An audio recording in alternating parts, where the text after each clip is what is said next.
एक नया दिन और आज एक और नई कहानी आप सब लोगों के लिए। जब मैं कहानियों को और किस्सों को लोगों के सुनती हूँ तो मुझे दो कहानियाँ सबसे ज़्यादा सामने आती हैं।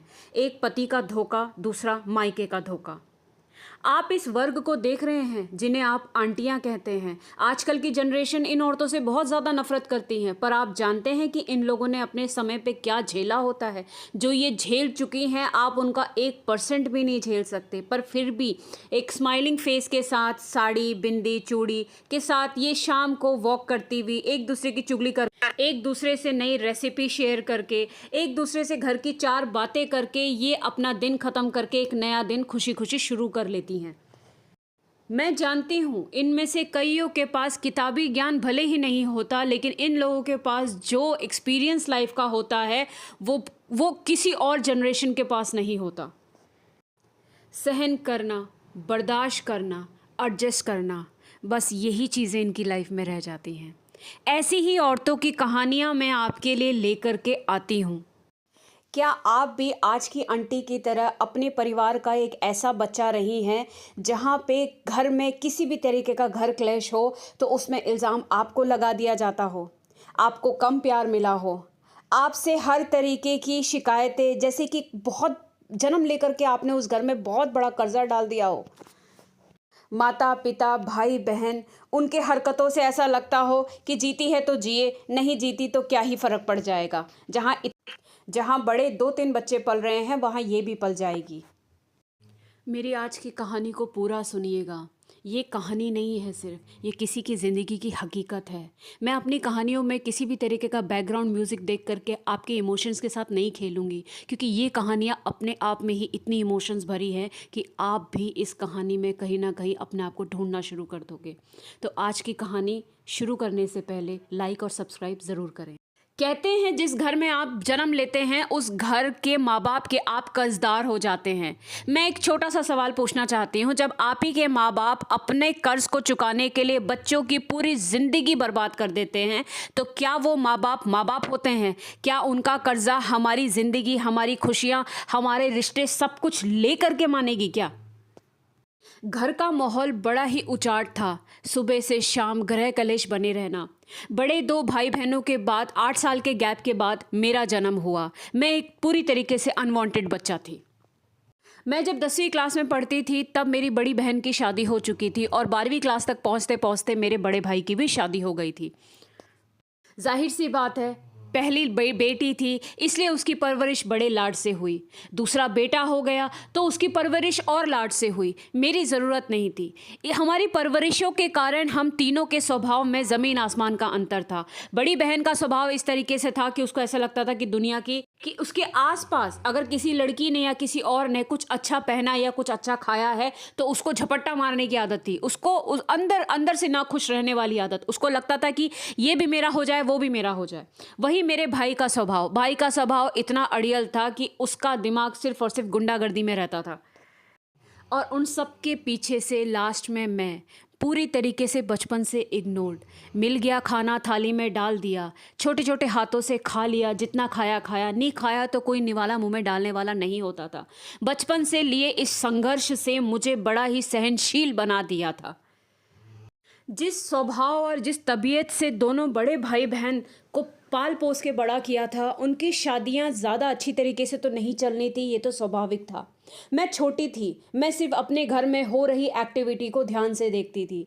बड़ी बहन की शादी के बाद ही 1 महीने बाद अक्सर वो लड़ाई कर कर के घर पे भाग आया करती थी। वहीं जब भाई की शादी हुई तो उसके बाद घर कलेश अलग ही रूप ले चुका था। मुझे घर में टिकने ही नहीं दिया। 12वीं के बाद मेरे लिए मुझसे बिना रजामंदी के बस इस तरीके से मेरी शादी के पीछे लोग पड़ गए थे। बाप, भाई, बहन, जीजा, भाभी, सब के आंखों में जैसे कि मैं खटक रही थी। पर शायद भगवान को कुछ और ही मंजूर था। लालची माँ बाप अपने ऑलरेडी दोनों बच्चों के शादी में बहुत खर्चा कर चुके थे। उनकी इच्छा ये थी कि मैं कहीं किसी को पकड़ करके कोर्ट मैरिज कर लूँ। मायके में सबकी खुसर पुसर चलती थी, लेकिन तब तक मैं इस चीज़ का एहसास नहीं कर पाई कि वाकई में कोई माँ बाप भाई बहन इस हद तक नफरत कर सकते हैं। इसका पता मुझे बाद में चला। माँ बाप की इस सोच के कारण बहन ने अपने ही किसी रिश्ते में से एक रिश्ता, बहुत ही घटिया रिश्ता मेरे लिए लेकर के आए, जो गरीब थे और उनका बेटा स्ट्रगलिंग की नौकरी कर रहा था। पर भगवान को कुछ और ही मंजूर था। वो लड़का अपनी पढ़ाई के साथ साथ अपनी छोटी मोटी नौकरी से अपनी ही जेब से पैसा खर्च करके अपनी पढ़ाई पे लगा रहा था। किसी को नहीं पता था कि वो फ़ौज की ट्रेनिंग कर रहा है। मुझसे मिलने के बाद, सगाई होने के बाद, लड़के ने जब लड़की से बात की तो उसको उसके स्वभाव में एक अपनापन लगा। पर उसने लड़की को तब तक ये नहीं बताया था कि वो साइड बाय साइड अपनी फ़ौज की ट्रेनिंग की तैयारी कर रहा है। सगाई के बाद एक दिन लड़का घर लौटा और उसने अपनी होने वाली पत्नी को ये बताया कि उसका फ़ौज में सिलेक्शन हो चुका है, अब वो एक फ़ौजी बन चुका है। पूरे घर में जैसे सन्नाटा पड़ गया था, क्योंकि एक नॉर्मल गरीब घर के लड़का समझ करके जिसकी शादी करवाने के लिए उसके घर वाले उसे निकालना चाह रहे थे, अचानक से उसकी बहन और उसकी माँ को पता चला कि उस लड़के की सरकारी नौकरी लग चुकी है। छोटी बहन के होने वाले पति की अचानक सरकारी नौकरी लगने से सबसे बड़ा झटका बड़ी बहन को लग गया था, क्योंकि वो अपने घर में सबसे ज़्यादा, बहन के पति से ज़्यादा उसका पति अमीर दिखे, वो उसके अंदर लालसा थी। शहर में 2 दुकानें और 1 मकान, यही उसके पति के पास उसकी आइडेंटिटी थी। आपकी ये छोटी और प्यारी आंटी इस चीज़ को अपने दिल और दिमाग में लाना ही नहीं चाहती थी कि उनके घर वाले उनके खिलाफ कॉन्स्पिरेसी कर रहे हैं। बहन, जिसको ये तो था कि आदमी उसका सुंदर मिल गया है, लेकिन अब उसे सरकारी नौकरी वाला भी मिल गया है, अब उसके दिल की धड़कन अब पूरी तरीके से तेज़ हो चुकी थी और वो चिढ़ चुकी थी। भाई भाभी के दिमाग में अब ये चल रहा था कि इस लड़के की अब सरकारी नौकरी लग चुकी है, हो सकता है अब उसके माँ बाप ज़्यादा दहेज मांगे। बाप के और माँ के दिमाग में भी यही चीज़ चल रही थी कि वो किस तरीके से दहेज का पैसा रोके और शादी के बाद अपने बेटे और बेटी को कितनी बार अकेले मिलने के लिए दिया है, किसी तरीके से वो दहेज लेने से रोके। बाप के दिमाग में चल रहा था कि अब सरकारी नौकरी वाला फौजी दामाद मिल चुका है, अब मुफ्त की दारू और मुफ्त का कैंटीन का सामान हम लोगों को मिल जाएगा। शादी तोड़ने के लिए बड़ी बहन ने अब अपनी रिश्तेदारी होने का ये फ़ायदा उठाया कि जा कर के लड़के की माँ को भड़काना शुरू कर दिया कि आपका बेटा तो अच्छा है देखने में, आप तो उसकी सरकारी नौकरी, और मेरे माँ बाप तो इतने पैसे देने वालों में से नहीं है, मेरे माँ बाप के पास इतना नहीं है कि वो आपके बेटे को अब इतने लाखों रुपए दे सकें। पर यहाँ चीज़ें उल्टी पे उल्टी पड़ती जा रही थी। क्यों? क्योंकि सगाई के बाद उस लड़की का स्वभाव, उस दौरान जब उस लड़के के पास नौकरी नहीं थी तो उन्होंने देखा था, और कहीं ना कहीं उनके सास ससुर के दिमाग में, होने वाले सास ससुर के दिमाग में यही चल रहा था कि जिस नौकरी के लिए बेटा कई सालों से प्रैक्टिस कर रहा था, इस लड़की से रिश्ता होते ही हमारे बेटे की नौकरी लग गई। तो उनके सारे पैतरे, बहनों के माँ बाप के सारे पैतरे उल्टे पड़ते जा रहे थे। शादी हो गई, लड़की के माँ बाप की लालच की इच्छा पूरी हो गई। कम दहेज में एक नॉर्मल शादी दोनों परिवारों के बीच में सहमति से हो गई और लड़की को एक अच्छा लड़का मिल गया। लड़का अच्छा मिल गया, इसलिए बड़ी बहन के दिल में ये खोट आ गया कि अब बड़े जवाई से छोटे जवाई को ज़्यादा पूछा। आंटी ने ये कभी नहीं सोचा था कि उन्हें इतना अच्छा लड़का मिल जाएगा। ज़िंदगी में आपको अगर एक प्यार करने वाला और केयर करने वाला एक आदमी ऐसा मिल जाए, चाहे वो पति हो, चाहे बाप हो, चाहे भाई हो, एक लड़की की ज़िंदगी तर जाती है। पर बहुत कम किस्मत वाली होती हैं जिनके पास ये तीनों हाथ होते हैं, और बहुत बदकिस्मत वाली होती है जिनके पास ये तीनों हाथ नहीं होते। पर चलो, आंटी को इतना तो अच्छा मिला कि उनका पति उन्हें बहुत प्यार करने वाला मिला था, ख्याल रखने वाला मिला था। और आंटी भी उसी स्वभाव के थे जिनको अपने घर में तनिक भन भी प्यार नहीं मिला था। ससुराल में सास ससुर द्वारा प्यार से बोलने पर वो पूरे अपनी जान तक देने को तैयार हो जाती थी। उनका स्वभाव इतना अच्छा हो था कि वो अंकल के परिवार का उनके एब्सेंस में बहुत अच्छी तरीके से ख्याल रखती थी। उन्होंने कभी जिद नहीं करी कि वो अपने पति के साथ फौज में रहने चली जाए और यहाँ अपने सास ससुर को अकेला छोड़ दे। उनके मन में कभी भी ये चीज़ नहीं आई। वो अपने सास ससुर के साथ उनकी सेवा करने में बहुत ही ज़्यादा खुश थी। आंटी के माता पिता का लालची स्वभाव, बचपन में ही बच्चों को उस तरीके की परवरिश देना कि बेटे का स्वभाव भी गुंडई वाला था, छीनने वाला, बाप की हर एक जायदाद पर उसकी पूरी नज़र रहती थी। अब उसका माहौल ख़राब हो चुका था, दोनों की लड़ाइयाँ भी दिन ब दिन बढ़ती जा रही थी। अपने घर को, अपने पैसों को और संपत्ति को बढ़ाने के लिए अब आंटी के माँ बाप की नज़र आंटी पे और उनके सरकारी नौकर वाले पति पे चढ़ गई थी। बेटे से सेवा का भाव और बेटे से किसी भी तरीके की कमाई की उम्मीद तो ख़त्म हो चुकी थी और बड़ी बेटी और जमाई एक नंबर के लालची और खाऊ थे। तो उनकी पूरी नज़र अब छोटी बेटी पे ही लग गई थी, इसलिए नहीं कि वो उससे प्यार करते थे।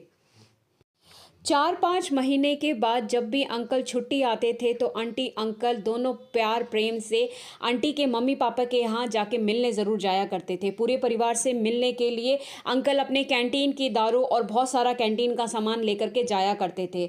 उन दोनों के बीच में इतनी सुख संतुष्टि थी कि उस चीज़ को छीनने के लिए या उस चीज़ में घुस करके खुद भी अपना फ़ायदा लेने के लिए पूरा परिवार ललाई जैसे रहता था। आंटी से भोलेपन में उनके माता पिता ने उनसे सारी चीज़ें उगलवा ली। उनको ये तक पता चल गया था कि सास ससुर के अकाउंट में पैसे डालने के बाद अपनी पत्नी के अकाउंट में हर महीने अंकल 60 से 70 हज़ार रुपये उनकी जेब खर्ची डाला करते थे। हालांकि वो आंटी खर्च करने वालों में से नहीं थी, पर सास ससुर और बहू के बीच का एक बॉन्ड बनाने के लिए अंकल ये बराबरी का अमाउंट उनके अकाउंट में डाल दिया करते थे। अपने दोनों बड़े बेटा और बेटी की हरकतों से परेशान होकर अब उनके लालच को एक हवा सी मिल गई थी। आंटी ने अपनी ही बेटी को भड़काना शुरू कर दिया था कि वो अपने सास ससुर को छोड़ दे और मायके में आके अब रहना शुरू कर दे। उन बुढ़े बुढ़ियों का करने की कोई ज़रूरत नहीं है, ये ऐसा वैसा करके अपनी बेटी को बहुत भड़काने की कोशिश करी ताकि वो मायके आके रहे और जो पैसा हर महीने अकाउंट में डाला जा रहा है वो मायके वाले उनको निकाल करके अपने घर के खर्चों में इस्तेमाल करें। सब वहाँ लालच की नज़रों से खड़े थे, किसी को कोई लेना देना नहीं था आंटी की खुशियों से। धीरे धीरे वो अपनी ही बेटी का घर कैसे खोद खोद के ख़राब कर रहे थे, ये मैं आपको आगे बताऊंगी। दोनों लालची बुड्ढे बुढ़ियों ने अपनी अपनी इस चीज़ को हारते हुए देख अपनी छोटी बेटी और जमाई को रिश्तेदारों में धीरे धीरे बदनाम करना शुरू कर दिया था।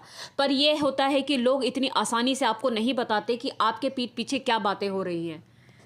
पर इन सब चीज़ों से आंटी अंकल को कोई फ़र्क नहीं पड़ रहा था। आंटी अंकल से बहुत खुश थी और अंकल आंटी से बहुत खुश थे और दोनों सास ससुर की सेवा से वो दोनों भी बिल्कुल दोनों के बीच में इंटरफेयर नहीं करते थे।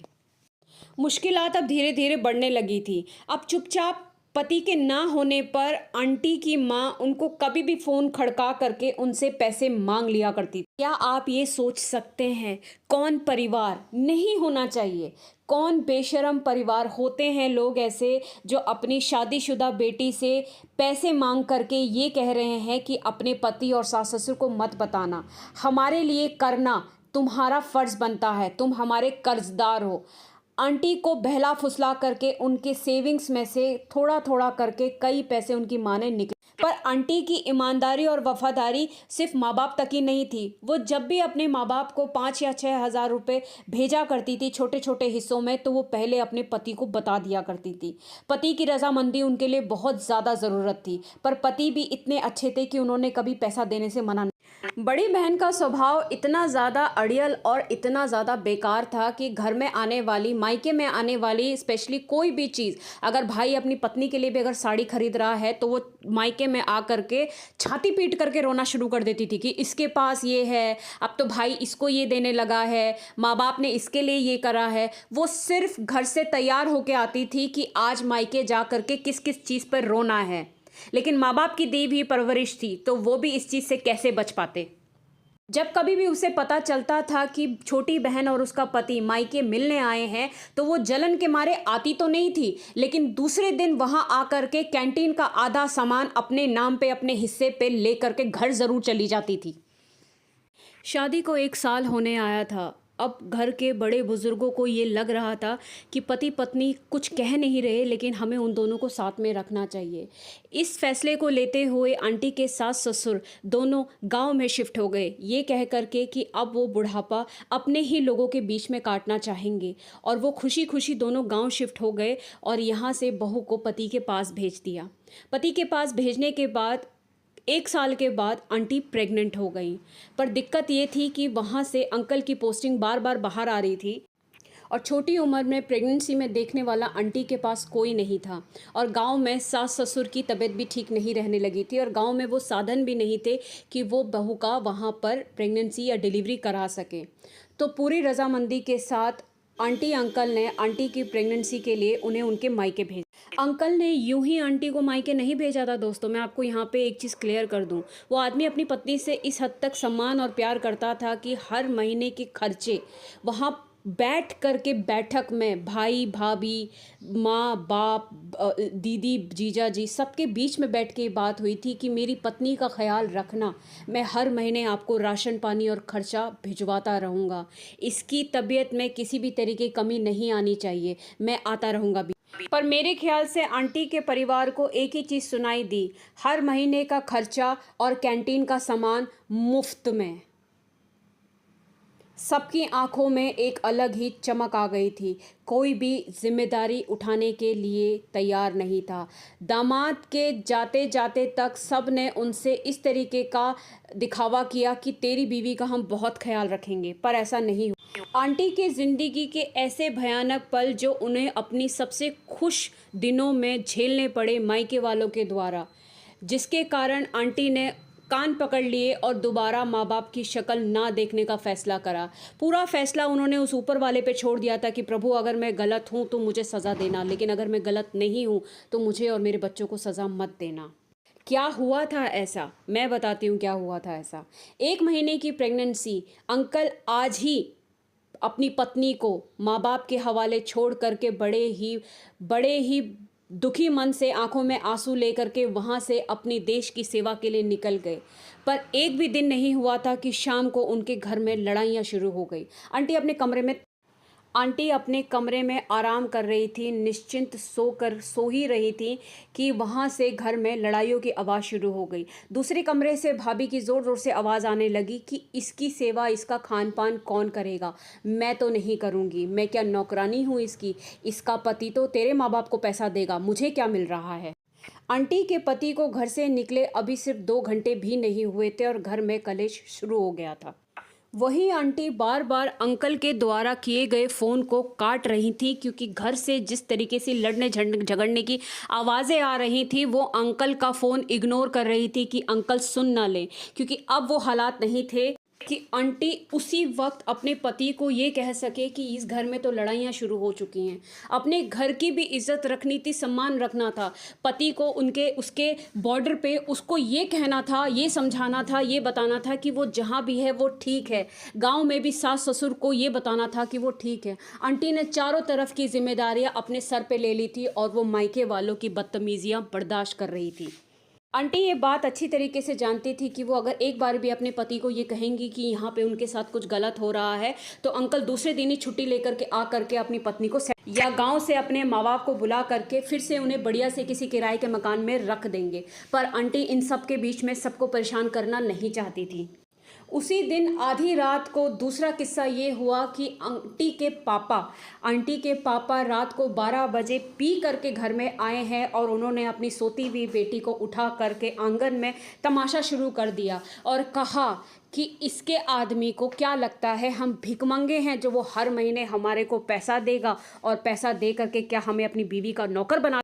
इसके पति को क्या लगता है वो अकेले ही पैसे वाला है, हम यहाँ पे नौकर हैं, हम लालची हैं जो अपनी बेटी को पालने के पैसे लेंगे, जबकि वो लोग चाहते ही यही थे। कौन करता है बाप अपनी बेटी के साथ, और मना करना ही था तो उस वक्त अपने दामाद को मना क्यों नहीं करा। लेकिन पूरी रात वो अपनी बेटी को और उनके पति को गाली देते रहे। आए हुए 1 दिन भी नहीं हुआ था, 1 रात भी नहीं कटी थी और आंटी को 1 सेकंड के लिए नींद लेना भी मुश्किल हो गया था। उनकी हालत बहुत ज़्यादा ख़राब चल रही थी क्योंकि एक 22 साल की उम्र में माँ बनने वाली लड़की जिसको प्रेगनेंसी सिकनेस बहुत ज़्यादा हो रही थी वो सिर्फ़ और सिर्फ रोए जा रही थी, क्योंकि उस वक्त उनका पति भी उन्हें छोड़ करके बॉर्डर चला गया था। दूसरे दिन की सुबह और भयानक हो गई थी आंटी के लिए। आंटी की हालत बहुत ज़्यादा ख़राब चल रही थी, क्योंकि एक तो वो दुख था, ऊपर से रात भर वो ढंग से सोई नहीं थी। सुबह उनको मॉर्निंग सिकनेस के बाद थोड़ी सी भूख लगी। देखा तो 10 बजे तक किचन में सन्नाटा पड़ा हुआ है, कोई भी किचन में नहीं था। आंटी अपने मम्मी के कमरे में गई और उन्होंने अपनी माँ से कहा कि मम्मी मुझे भूख लग रही है, कुछ है तो दे दे। माँ ने कहा अपनी भाभी से बोल, वो बनाएगी। नंद बड़े ही प्यार से अपनी भाभी के पास गई। देखा तो वो कमरा लगा करके सो रही थी। भाभी से पूछा कि भाभी कुछ बना दो, बहुत ज़ोर से भूख लग रही है। भाभी ने कहा हम तुम्हारी नौकरानी थोड़ी हैं, जाओ और अपनी माँ से बोलो।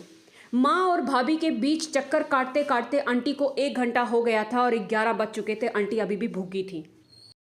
थोड़ी देर में घर के बाहर रेडी में फ्रूट की स्टॉल लगाता हुआ एक आदमी आवाज़ लगा रहा था, केले ले लो, सेब ले लो। आंटी गई और आंटी ने 10 रुपए के 2 केले खरीदे और वो 2 केले खा करके वो अपने कमरे में चली गई। बस अभी तो एक ही दिन हुआ था, आप सोच भी नहीं सकते। आंटी की माँ और उनकी भाभी कुत्ते कुतियों की तरह लड़ रहे थे, एक दूसरे से ये बहस कर रहे थे कि अब इसका कौन करेगा और घर का काम कौन करेगा। उसके पति की तनख्वाह भी वो रखना चाहते थे, कैंटीन का सामान भी रखना चाहती थी दोनों की दोनों। माँ होने के बावजूद माँ भी इसमें शामिल थी और चाहती थी कि ये घर का काम वैसे ही करे जैसे पहले करती थी। सुबह से दोपहर हो गई, बाप भी लड़ झगड़ करके बिना टिफ़िन के ऑफिस चला गया और भाई भी बिना टिफ़िन के अपने फैक्ट्री चला गया। घर में बहस बनती जा रही थी। भाभी ने दोपहर के खाने के लिए 2 मैगी बनाई और अपने बच्चों को खिला करके सुला दिया और खुद भी खा करके सो गई। यहाँ माँ भी चुपचाप बैठी थी और बेटी भी चुपचाप बैठी थी। भाभी तो अपना दोपहर का खाना पीना खा करके अपने बच्चों के साथ अपने कमरे में सो गई थी। माँ ने अपना सर बांधा और सर दर्द का बहाना करके ड्राइंग रूम में अपने सोफे पे जाके परस गई और जाते जाते अपनी बेटी को कहा कि बेटा अगर कुछ नहीं है इसको तो रहने दे, ये ऐसी ही है, तू एक काम कर, 2 लोगों के लिए खिचड़ी बना दे। आंटी ने कहा मम्मी मुझे मसालों की खाने की स्मेल से मुझे बहुत बदबू आ रही है और मुझे उल्टी आ रही है, मैं इसलिए खाना नहीं बना पा रही है अभी, आप उठ जाइए और थोड़ा सा कुछ बना दीजिए। माँ ने मुंह टेढ़ा करा और सोने का ऐसा नाटक करा कि जैसे कि उसकी बेटी की आवाज़ उसके कानों तक नहीं गई। फिर आंटी ने जैसे तैसे अपनी नाक पे कपड़ा बांधा और अपनी माँ के लिए और अपने लिए खिचड़ी बनाई। खिचड़ी की खुशबू और सीटी की आवाज़ सुनते ही भाभी भी बाहर निकल आई और अपने हिस्से की खिचड़ी ले करके अपने बच्चों के साथ फिर कमरे में वापस चली गई। आंटी ने मुश्किल से ही 2 निवाले खाए होंगे और उसके बाद उनका उल्टी कर करके बुरा हाल हो चुका था। माँ के और भाभी के रहते हुए आंटी 2 दिन प्रॉपर प्रेगनेंसी की हालत में भूखी रह गई थी। भूखे रहने के कारण और ज़्यादा उन्हें उल्टी आने लगी और उनकी हालत बहुत ज़्यादा ख़राब होने लग गई थी। और वहाँ पति के फ़ोन पे फ़ोन आ रहे थे कि तू ठीक है या नहीं है। आंटी ने कहा मैं ठीक हूँ। 2 दिन के गृह कलेश के बाद शाम को ऐसा हुआ कि आंटी बेहोश हो गई और उनके सर पे चोट लग गई। उस चोट को देख करके माँ बाप भाई भाभी चारों के चारों डर गए, ये सोच करके कि इसका आदमी दिखने में शरीफ है, कहीं उसका दिमाग हिल गया तो, कहीं इसको कुछ हो गया तो हमारे ऊपर सारी बात आ जाएगी। रातों रात उन्होंने अपनी बड़ी बहन को फ़ोन करा और उससे कहा कि तू इसको यहाँ से ले जा और अपने घर के पास कोई किराए पे मकान है तो इसको दे दे। भाई भाभी तो दूर की बात है दोस्तों, इस कहानी को सुन करके मुझे वाकई में बहुत गुस्सा आया था। लग रहा था कि मैं दोनों को थप्पड़ लगा दूं, पर चलो भावनाओं को साइड में रखते हैं। 2 दिन भी माँ बाप अपनी बच्ची को उस हालत में देख नहीं पाए। रातों रात अपनी बहन को और उसके पति को बुला करके गाड़ी में उसको डॉक्टर को दिखाया और डॉक्टर के दिखाने के बाद घर भी नहीं आने दिया गया। गाड़ी में ही बेहोशी की हालत में गाड़ी में ही एक गद्दा, चद्दर और तकिया रख दिया गया और 2-4 बर्तन रख कर उसे वहाँ से रफा दफा कर दिया गया। रातों रात अपने बगल में किसी जान पहचान के घर में आंटी की बड़ी सिस्टर ने अपनी ही सिस्टर को किराए के मकान पे रख दिया। आंटी को होश नहीं था सुबह तक, उनको ये तक नहीं पता था कि रातों रात उनके माँ बाप ने उन्हें घर से निकाल करके बड़ी बहन के पड़ोस में किराए पे लगा दिया। यकीन मानिए आंटी को सुबह तक ये नहीं पता था कि वो किसी एक ऐसे अनजान के घर में अकेली सो रही हैं, कि उनको ये नहीं पता कि ये लोग कैसे हैं, किसके घर वो किराए पे रह रही हैं। सुबह तक उनको होश भी नहीं था। सोचो ये कितना खतरनाक और कितना दर्दनाक था। ऐसा मायका होता है। अधमरी हालत में और हाथ में ग्लूकोज की सुई लगा करके जब आंटी सुबह होश में आई तो देखा तो वहाँ उनकी बहन थी। बहन ने रात में हुई सारी घटना के बारे में उसे बताया। उसके पास कुछ नहीं था, उस कमरे में सिर्फ एक रूम था, एक किचन था, एक टॉयलेट था, एक बाथरूम था और घर से 2 घर छोड़ करके ही उसकी बहन अपने मकान में, अपने बड़े से आलीशान मकान में अपने पति और बच्चों के साथ आराम से रह रही थी। आराम से रहती थी या नहीं रहती थी, ठीक है। सुबह सुबह जब अधमरी हालत में हाथ में ग्लूकोज की सुई लगे जब आंटी उठी तो सामने उसने देखा कि उसकी बहन और उसकी नई मकान मालकिन खड़ी थी। मकान मालकिन का अभी मैं आपको कुछ नहीं बताऊंगी, बाद में बताऊंगी। रात में हुई जो भी घटना थी बहन ने अपनी बहन को बता दिया। उसके हाथ में ना खाने के लिए कुछ था, ना पीने के लिए कुछ था। एक कमरा था जिसमें एक बिस्तरा था जिसमें वो पड़ी हुई थी। ना किचन का सामान था, ना बर्तन था, ना गैस चूल्हा था उसके पास, ना पानी की कोई सुविधा थी। बस उसे किराए के मकान में लाकर अकेला छोड़ दिया गया माँ बाप और भाई बहन द्वारा। पर कहते हैं ना, जाको राके साइयाँ मार सके ना कोई। क्या हुआ, मकान मालकिन ने जब उस प्यारी सी 22 साल की लड़की को प्रेगनेंसी की इस हालत में अपने माँ बाप के और बहन के बात करने के तरीके से उसे समझ में आ गया था कि इस लड़की के पास इस वक्त क्या बीत रही है। आखिरकार वो भी तो औरत थी, पर उसकी माँ औरत नहीं थी क्या। पर चलिए कोई बात नहीं। मकान मालकिन ने बड़े प्यार से उस लड़की के सर पे हाथ रखा और कहा, बेटा इस घर को अपना घर समझ, जब तक रहना चाहती है तब तक रह, तुझे कोई तकलीफ नहीं होगी, मेरी गारंटी है। और नीचे जा करके फटाफट से उसके लिए 1 गिलास दूध और 2 पराठे बना करके ऊपर ले आई। जब तक वो खाना खा रही थी आंटी ने अपने आसपास के दो तीन लड़कों को बुला करके उसके लिए उसी वक्त देन एंड देयर सारा सामान एडजस्ट कर दिया। आप यकीन मानेंगे, उस बिल्डिंग में, उस कंपाउंड में रहने वाले 4 लोगों तक ये जब खबर पहुंची कि ये एक प्यारी सी बच्ची, एक औरत, एक फौजी की बीवी है जिसका पति बॉर्डर पे है, ये सुनना सिर्फ आस पड़ोसियों के लिए बहुत था। पूरी सोसाइटी उसके लिए एक परिवार की तरह खड़ी हो गई कि तेरा पति बॉर्डर पे हमारी रक्षा कर रहा है, हम उसकी पत्नी की रक्षा नहीं करेंगे। ये सुनने में और देखने में इतना अच्छा था कि मैं आपको बता नहीं सकती। उसी दिन शाम तक आंटी के लिए एक सिंगल बेड, चूल्हे का एक कूलर, एक पानी का इंतज़ाम जो हर दिन आंटी के यहाँ पानी पहुँचाता था, राशन पानी के लिए सामने एक किराने की दुकान में रहने वाले भैया, हर तरीके की सहूलियत शाम तक ऐसे कर दी गई जैसे भगवान ने कुछ और ही प्लान कर रखा था। दूसरे दिन जब बहन उनके घर आई तो बहन ने जब घर में देखा तो इसकी काया पलट हो गई है। वो जलन के मारे वहाँ से भाग खड़ी हुई और घर जा कर के अपनी मम्मी पापा को फ़ोन पर सारी खबर सुना दी। 2 दिन की सेटलमेंट के बाद आंटी की मकान मालकिन ने उन्हें लिया और रिक्शा करके उन्हें पास ही के एक बड़े ही अच्छे नर्सिंग होम में लेकर के गई और वहाँ उनका नाम एडमिशन करवा दिया। आंटी ने उनको ऐसा नहीं कि हाथ पकड़ पकड़ के उनसे सारे काम कराए, उन्हें अपनी हिम्मत का एहसास दिलाया, उनको बताया कि तू किसकी पत्नी है और तू कितनी ताकतवर है। आंटी की मकान मालकिन ने उन्हें एक ही बात कही कि बेटा किसी पे भी निर्भर मत होना, उस ऊपर वाले की अलग ही लीला होती है, उसने तेरे लिए क्या सोच रखा है वो कोई भी इंसान उसको नहीं तोड़ सकता। मैं तुझे हॉस्पिटल दिखा रही हूँ, मैं तुझे ऑटो वाले का बता दूंगी, सब तेरे लिए कर दूंगी, लेकिन तू खुद करना, कभी किसी के सामने झुकना नहीं। और वही हुआ। एक अच्छे ऑटो वाले भैया, आप यकीन नहीं मानेंगे, उन ऑटो वाले भैया ने डिलीवरी टाइम तक दीदी का यानी कि आपकी आंटी का बहुत ख्याल रखा। जब फ़ोन करते थे तब वो ऑटो लेके आ जाते थे और आंटी हॉस्पिटल चली जाती थी।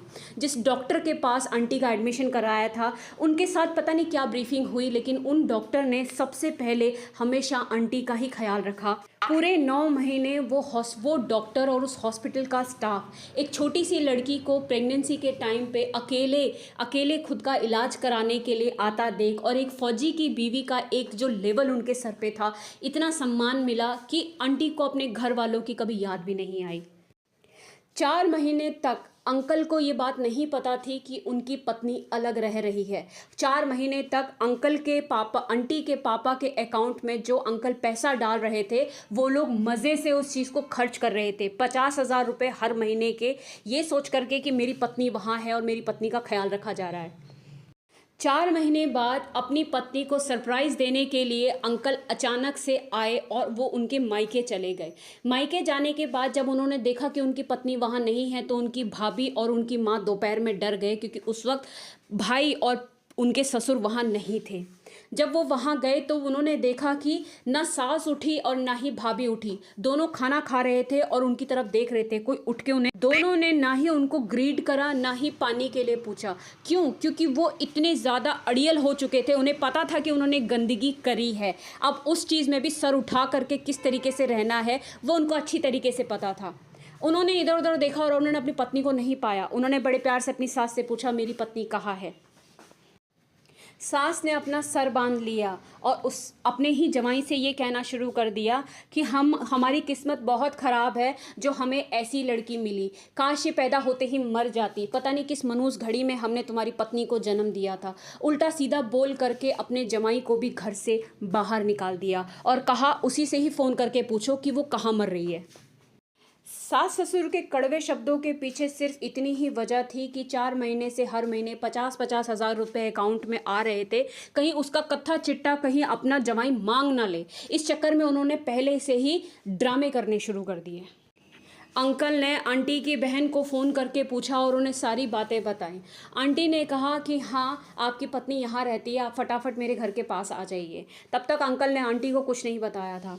जब अंकल वहाँ सरप्राइजिंगली पहुँचे तो उनसे पहले उनकी पूरी सोसाइटी ने अंकल को देखा और वो ऐसा महसूस कर रहे थे जैसे कि उस सोसाइटी का बेटा आया है। आंटी से मिलने से पहले अंकल जैसे जैसे रास्ते की तरफ बढ़ रहे थे, घर की तरफ बढ़ रहे थे, तो हर किसी की आंखों में अंकल अपनी ही पत्नी के लिए सम्मान और इज्जत देख रहे थे। ऐसा लग रहा था कि वो अपने परिवार के पास आ रहे हैं। पड़ोसियों ने उन्हें परिवार जैसा फील कराया। मकान मालकिन ने देखा तो उसने कहा कि क्या तुम वो हो? उसने कहा हाँ बेटा, आपकी पत्नी ऊपर है। अंकल भागते हुए ऊपर गए किराए के मकान में और देखा कि बीवी बहुत अच्छी तरीके से, अच्छी कंडीशन में, अच्छी तरीके से किराए के मकान में रह रही थी।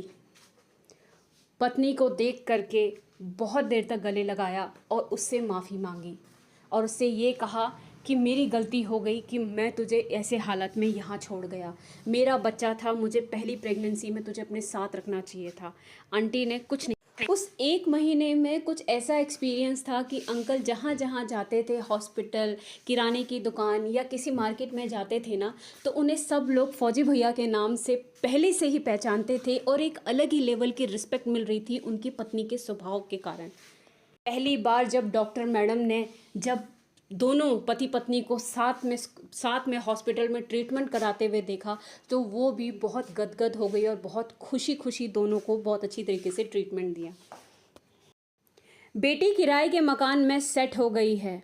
बेटी को घर से निकाला ही इसलिए गया था कि कुछ दिन बाहर रहेगी, उसे कोई भी निवाला देने वाला नहीं होगा, तो वापस इसी घर में आएगी और हमारे हिसाब से रहेगी और घर के काम भी करेगी और उसका पति उन्हें पैसे भी देगा। पर उस ऊपर वाले का लिखा कुछ और था। जिस सोसाइटी में आंटी रहने गई वहाँ वो बस गई, उनको अपना परिवार सा मिल गया। माँ बाप की सोच यहाँ उल्टी पड़ गई थी। अब उनको इस चीज़ की चिंता ज़्यादा सताने लगी थी कि अब 4 महीने बाद, अब जब जमाई को पता चल चुका है और वहाँ बेटी किराए पे सेट हो गई है, तो अब हर महीने के 50,000 रुपये उनके अकाउंट में नहीं आएंगे। इस बात को सोच करके चारों घर में कलेश शुरू हो गया था और सबने मिलकर अपनी बेटी के अड़ियलपन और माँ बाप को नहीं देख रही, माँ बाप की इज्जत नहीं कर रही है, पैसे अब उसकी वजह से आना बंद हो गए, बेटी को बदनाम करना शुरू कर दिया। उसकी अपनी ही माँ इस बात को लेकर के बैठ गई कि क्या ही हो जाता 10 लोगों के सामने अपनी बेटी की बुराई करते हुए, कि क्या ही हो जाता अगर घर का खाना बना लेती, थोड़ा झाड़ू पोछा कर लेती। अपने घर का काम करना कोई बुरी बात है क्या? हाथ से पैसा और कैंटीन का सामान जाता हुआ देख सारा का सारा इल्ज़ाम अपनी छोटी बेटी के ऊपर डाल दिया। यही नहीं, उसके होने वाले बच्चे तक को श्राप देना और कर्ज करना शुरू कर दिया था। उल्टी सीधी गालियां तक देनी शुरू कर दी थी क्योंकि अब पैसा आना बंद हो गया था। 1 महीने बीवी की परिस्थिति देखने के बाद अंकल ने ये किया कि अगले आने वाले 4 महीने तक अपनी पत्नी के लिए सारी सुविधाओं का इंतज़ाम वो करके गए। पानी वाले को 4 महीने का पैसा, ऑटो वाले को 4 महीने का पैसा, एक्स्ट्रा पैसा और कुछ पैसा वो मकान मालकिन के हाथ में रख के गए कि आंटी अगर कोई ज़रूरत पड़ेगी तो आप इसकी मदद कर देना। बहन को इस बात का बहुत बुरा लग गया था कि बगल में मैं हूँ और मेरे हाथ में पैसा नहीं रखा गया और मुझे ये सब चीज़ बोल के नहीं गए कि मेरी बहन का ख्याल रखना। अब आस पड़ोसी मेरी बहन का ख्याल रखेंगे। सब नीच थे। डिलीवरी का समय करीब आ गया था और किसी कारण से अंकल को बॉर्डर पर इस हद तक व्यस्त होना पड़ा कि अंकल को छुट्टी नहीं मिल पा रही थी। और यहाँ पे पूरी सोसाइटी परेशान थी और आंटी भी दुखी थी कि उनके ससुराल से कोई नहीं आ पा रहा। पर उस वक्त छोटी मोटी जिम्मेदारियां, आप विश्वास नहीं करेंगे, भाई से ज़्यादा ऑटो वाले ने जिम्मेदारी ले ली कि कभी भी ज़रूरत पड़ेगी तो मैं आ जाऊंगा दीदी, आप परेशान मत होना। किराने वाले, बगल में आस पड़ोसी और उनकी मकान मालकिन, सब ने उनकी जिम्मेदारी ले ली। पूरे 8 महीने उनके माँ बाप ने उनका चेहरा नहीं देखा, किराए के मकान में उनसे मिलने नहीं आए, ये कह करके लोगों को कि हमारी बेटी हमारा मुंह काला करके यहाँ से भागी है, हमारे को बदनाम करके यहाँ से गई है। अब लोग ये कहेंगे कि बेटी को नहीं देख पाए, बेटी को किराए के मकान में ऐसी नाजुक हालत में छोड़ दिया जिसका पति फौज में है, जो उसे नहीं देख पा रहा, लोग हम पे थू थू करेंगे और सारा इल्ज़ाम बेटी पे डाल दिया। डिलीवरी के आसपास के दौरान अंकल का फ़ोन मकान मालकिन को आता है और वो कहते हैं कि मैं 6 दिन बाद पहुंच जाऊंगा। पर शायद ऊपर वाले को कुछ और ही मंजूर था। कुछ ऐसा हुआ कि 6 दिन पहले ही आंटी को लेबर पेन स्टार्ट हो गया। रात में उन्होंने अकेले अपनी मकान मालिकिन का दरवाज़ा खटखटाया और रात को 3 बजे ऑटो वाले भैया को फ़ोन करके बुलाया। क्या था उस लड़की की किस्मत में ऐसा? क्या किया था आंटी ने ऐसा? कैसे माँ बाप पाए थे? एक 22 साल की लड़की रात को 3 बजे ऑटो वाले के साथ अकेले अपना लेबर पेन संभालते हुए, सब लोग थे उसके आसपास, उसके अपने थे उसके आसपास, पर फिर भी अकेले हॉस्पिटल भागी। हॉस्पिटल के स्टाफ ने उसे देखते ही उसको सहारा दिया और उसे अंदर लेबर रूम में ले गए। ऑटो वाले ने आंटी को हॉस्पिटल छोड़ने के बाद तुरंत उनकी मकान मालकिन को फ़ोन किया और मकान मालकिन ने उसकी बहन को फ़ोन किया, बहन ने माँ बाप को फ़ोन किया। उन सबसे पहले मकान मालकिन 2 पड़ोसियों को लेकर के वहाँ ऑलरेडी पहुँच गई थी। सुबह 6 बजे उनकी बहन पहुँची और माँ बाप आराम से 11 बजे। पड़ोसियों को उनकी बहन और उनके माँ बाप से इतनी नफरत थी कि 6 बजे जब बहन और 11 बजे जब माँ बाप आए तो पड़ोसी उनको बिना कुछ बोले उनका मुँह देखना भी नहीं चाहते थे और वहाँ से चले गए। पूरा कारोबार उनके सर पे डाल दिया और नर्स को ब्रीफिंग दे दी कि उसका ख्याल रखना। सब अपने घर जा चुके थे। 11 बजे माँ आई, तब तक डिलीवरी हो चुकी थी और पति तक खबर पहुंच चुकी थी।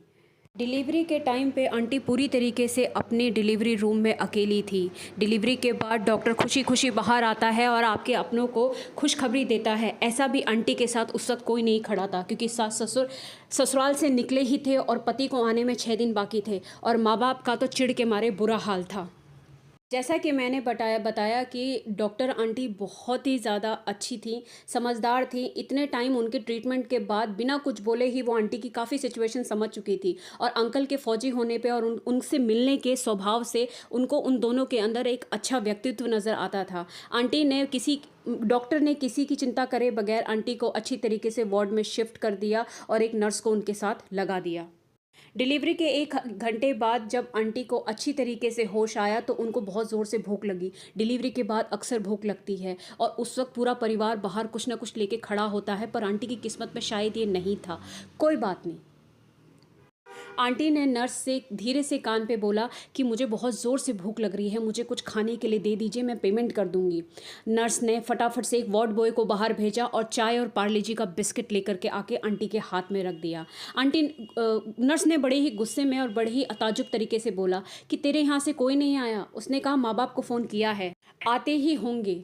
पर नर्स को और ज़्यादा गुस्सा आ गया कि ऐसे कैसे माँ बाप हैं जो डिलीवरी के 4 घंटे बाद तक नहीं पहुँचे, कैसे माँ बाप है ये? आंटी कुछ नहीं बोली और उन्होंने चुपचाप वो चाय ऐसे पी जैसे कितने महीनों बाद, सालों बाद वो खाना खा रही थी।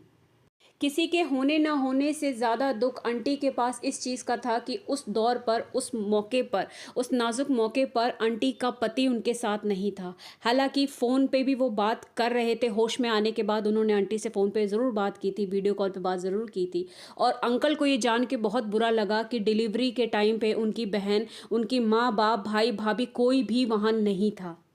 डिलीवरी के 4 घंटे बाद उनके मम्मी और उनके पापा दोनों हॉस्पिटल पहुंचे। बाप पी करके धुत था, मैं फिर से बता देती हूँ, बाप पी करके धुत था और माँ उसको संभालती भी हॉस्पिटल लेके आ रही थी। भाई भाभी ने हॉस्पिटल आने की जहमत नहीं उठाई। माँ खाली हाथ आई, यहाँ तक कि एक डब्बे में खिचड़ी तक डाल के ला सकती थी, पर वो भी माँ लेके नहीं आई जिसके खुद के 3 बच्चे हैं।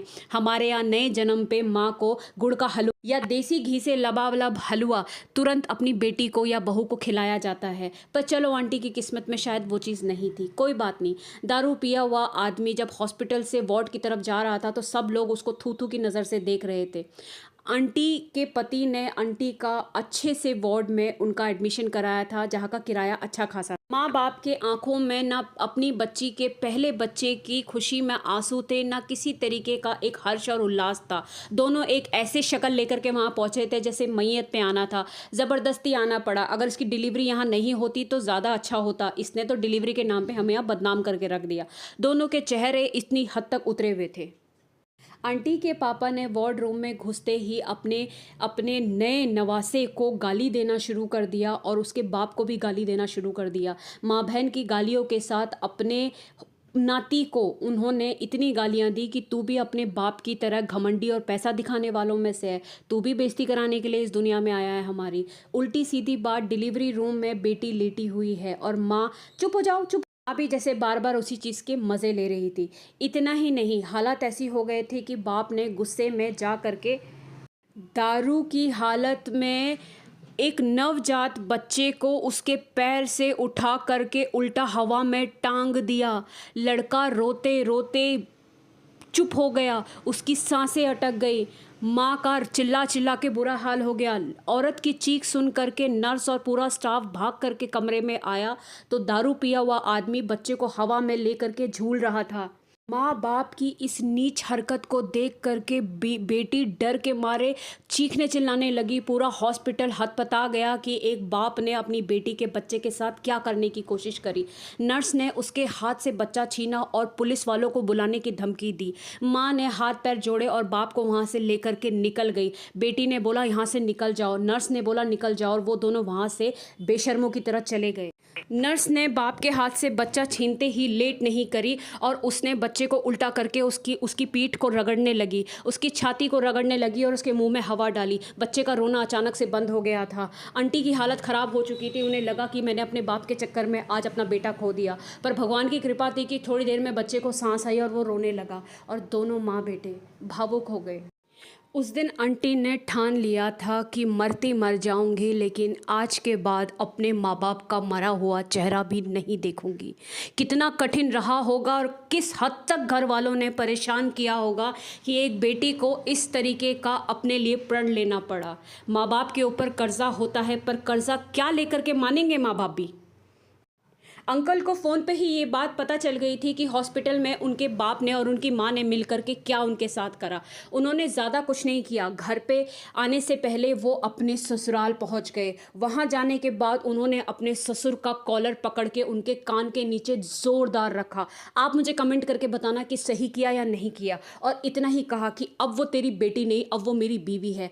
तुम में से किसी ने भी अगर मेरे घर की तरफ अब आँख उठा के भी देखा, मैं आंखें नोच लूँगा, भूल जाऊँगा कि तुम लोग कौन हो। आज तुम इसीलिए जिंदा हो क्योंकि उसने मेरा हाथ पकड़ के रखा हुआ है, वरना तुम लोगों की तो एक अच्छी खासी धमकी और अपने सारे रिश्ते अपने ससुराल वालों के साथ तोड़ करके अंकल सीधा अपने बीवी के किराए के मकान में पहुंचे। वहां जाते ही उन्होंने अपने छोटे से बच्चे को और अपनी पत्नी को गले लगाया और कहा कि बस अब तो कोई परेशानी नहीं झेलेगी मेरे कारण।